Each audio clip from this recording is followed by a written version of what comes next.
নমস্কার বন্ধুরা, আমি উমি হেসেল থেকে বলছি। আজকে আমি যে রেসিপিটা করব সেটা হচ্ছে পাট শাক।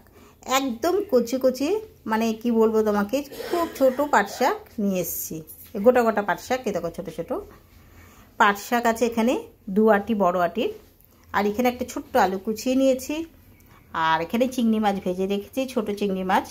আর এখানে 2টো পেঁয়াজ কুচি নিয়েছি, 4টে শুকনো লঙ্কা নিয়েছি, আর কালো জিরে নিয়েছি ফোড়ন দেওয়ার জন্য। আর এখানে 5 থেকে 6 কোয়া রসুন আছে, যেটা আমি থেতো করে নিয়েছি। আর যদি যারা ঝাল বেশি খাবে তাদের জন্য কাঁচা লঙ্কা তো আছেই, তো আমাকে তো দিতেই হবে 2-4টে কাঁচা লঙ্কা। তো বাকি প্রসেসটা আমি তোমাদের দেখাচ্ছি।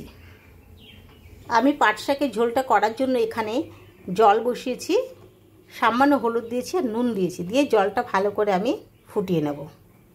কড়াইটা গরম হয়ে গেছে, আমি সরষের তেল দিয়ে আগে আলুটা ভেজে নেব।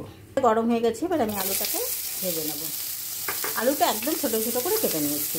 আলু ভাজার তেলের ভিতরে আমি শুকনো লঙ্কাটা ফোড়ন দিয়ে দিলাম। এবার এখানে কালো জিরাটা দিয়ে দিলাম। এবার পেঁয়াজ কুচিটা দিয়ে দিলাম।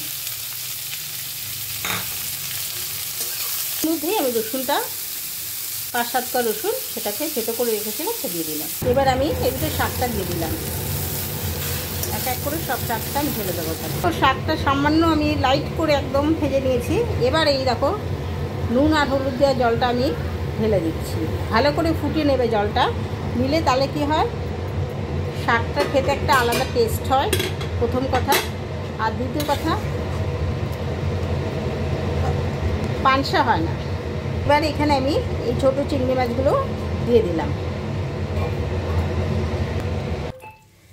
শাকের পুরো ঝোল, এটা বলে পাট শাকে চিংড়ি মাছ দিয়ে পাট শাকের ঝোল।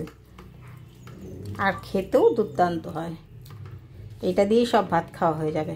আর কোনো মশলা নেই, কিচ্ছু নেই, সিম্পল একদম লাইট খাবার। তোমাদের পরিবেশন করে দেখাচ্ছি। পাট শাকের ঝোলটা হয়ে গেছে, দেখো দুর্দান্ত খেতে হয়েছে।